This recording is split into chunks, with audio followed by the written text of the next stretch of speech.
Welcome to my YouTube channel. Kung bago ka lang sa channel na to at true-blooded Aldab Nation ka, tama po ang channel na pinuntahan mo. Kaya considering na po kitang bagong subscriber. At huwag mong kalimutan pindutin yung bell para lagi po kang updated sa bagong video na ilalabas ko. Salamat po sa iyong pag-click sa channel na to. Ni Melo Gold Jr. Pa-shoutout to Alden. Happy Father's Day. Oh, yan. Happy Father's Day, Alden. Alden, may mga shoutouts ka ba, Alden? Teka, nawawala yata yung nilista ko sa papel. Teka lang. Ano to? Hindi pa rin naka-move on last week? Oo, kasi... Wala na akong shoutout, nahiyaan na ako. Wala. Welcome back, mga kaaldab. Ito na naman po ang inyong lingkod, si Mr. Destiny. At syempre, magbibigay na naman po tayo ng pinakamagandang update po ngayon sa social media, mga kaaldab. Ito lang po yung nakakataba.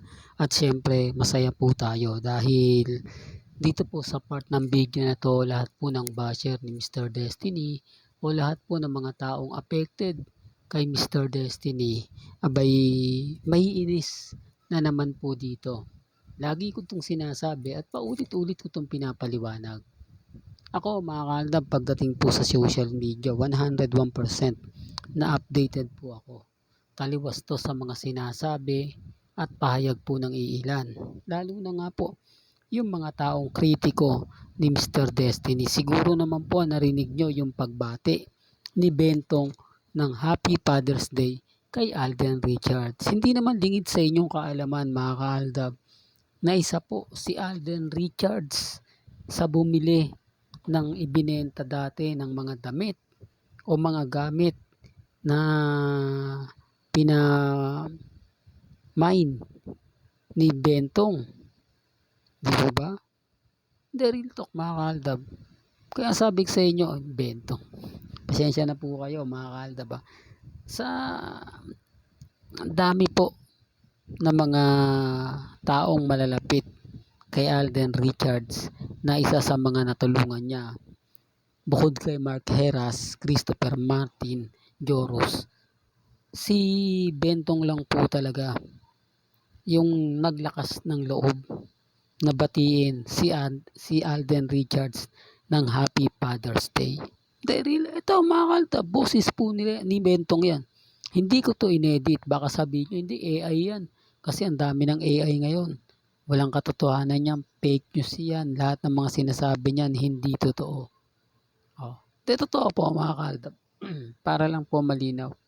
Para lang po sa kaalaman ng lahat. Para lang po sa mga taong bulag at bingi. Kasi hindi naman po lalakas ang loob ni Mr. Destiny. Hindi ko naman po ito sasabihin kung yun po isa sa mga pinapaliwanag nila, pinapakita nila, masasabi ng ganito, masasabi ng ganon. Hindi po ba? Kaya nga po ang daming mga kwento, ang daming mga pahayag, pinapakita, na halata mo naman po, mga kaaldab, na sila rin po yung may gawa. Sila rin po yung mga nagsasabi na hindi, ganito ganyan, Mr. Destiny, fake news ka. Tapos ngayon pinapaliwanag ko to, maraming inis, maraming galit na galit, maraming tao ang affected sa akin. Yan ang patunay, mga kaaldab, na pagdating po kay Mr. Destiny, basag po sila. Na pagdating po kay Mr. Destiny, talagang hindi sila uubra.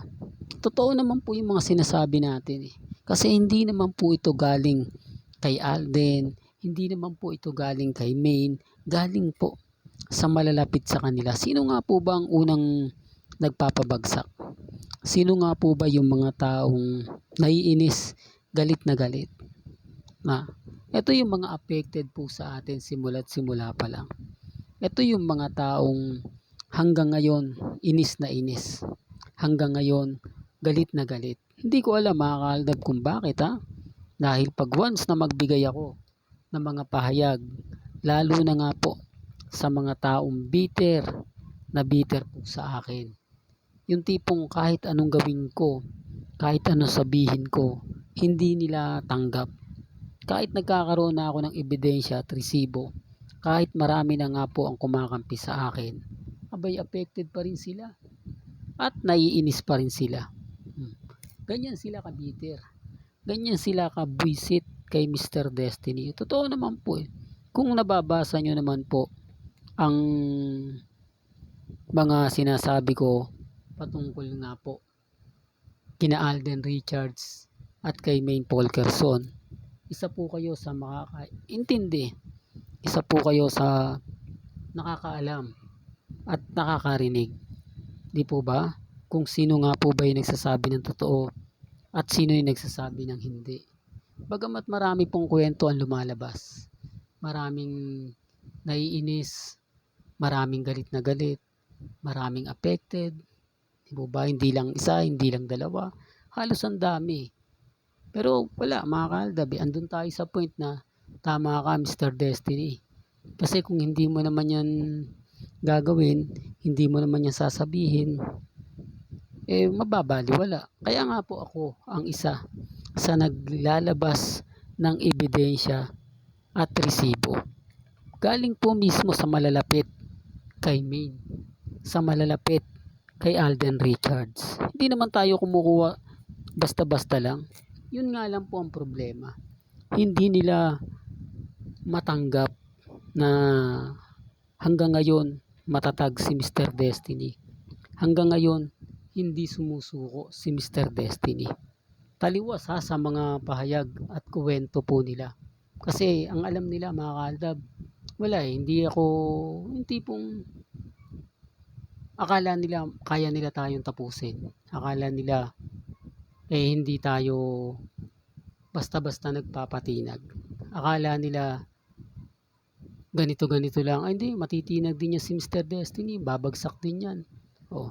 Hindi tayo bumagsak eh. Lalo pa tayo nanatiling matatag. Lalo pa tayo nanatiling kampante. Hindi, sinasabi ko lang po mga ka-Aldab yung totoo. Sinasabi ko lang po sa mga taong naiinis, galit na galit. Di po ba? Kaya ang daming mga kwento po ang lumalabas. Ang daming mga kwento ang nagsasabing ganito ganyan, etc. etc. Kahit anong sabihin po nila, kahit anong ipahayag po nila, never pong matitinag si Mr. Destiny. Kasi totoo naman po eh. Pansin nyo si Mengay, common sense na lang po sa mga nagre-react. Common sense na lang po sa mga taong bitter po kay Alden at kay Maine. Apektado po sila kasi lahat po ng sabihin nila, lahat po ng ikwento nila ay doon mo talaga makikita. Doon mo malalaman, mababasa, mapapakinggan, lalo na po yung mga hinanaing at kwento po nila. Hindi, real talk to mga ka-Aldab. Kaya sabi ko nga po sa inyo, bago po kayo mag-react, bago po kayo magalit kay Mr. Destiny, mainis, tignan nyo po muna kung sino, di po ba, kung kanino nga po ba tayo o kung sino nga po ba yung mga taong nagbibigay sa atin ng impormasyon. Sino nga po ba yung mga taong dikit at malapit kay Mr. Destiny na magsasabi ng ganito, magsasabi ng ganon. Hindi po ba? Wala. Kaya nga ito yung paulit-ulit kong sinasabi at paulit-ulit kong ina-update. Although nagiging ano na lang po ako, yung tipong alam nyo na mga ka-Aldab, yung tipong naiinis, galit na galit sila na naku na naman si Mr. Destiny. Paulit-ulit na lang yung sinasabi, wala namang bago. Puro kwento, wala namang kwenta, puro ganito, puro ganon, paulit-ulit lang. At least ako mga ka-Aldab, pinapatunayan ko lang po, pinapaliwanag ko lang po kung gaano po tayo kakampante. Hindi po ba? Well, hanggang dito na lang po ang ating latest updates. Kaya kung gusto niyo pa po ng pinaka-latest at sariwang update, abay lagi lang po kayong tututok dito po sa channel ni Mr. Destiny para updated po kayo sa mga bago at sa mga save at sa mga bagong video na ilalabas po natin. Kaya kung bago ka lang sa channel na to at isa kang true-blooded Aldab Nation na nagmamahal kina Menga at Tisoy, tama po ang channel na pinuntahan mo, kaya consider na po kitang bagong subscriber. At huwag mong kalimutang i-share ang mga video po natin sa mga mami, sa mga titas, at sa mga senyor. Hanggang sa muli, salamat po sa panonood at pakikinig.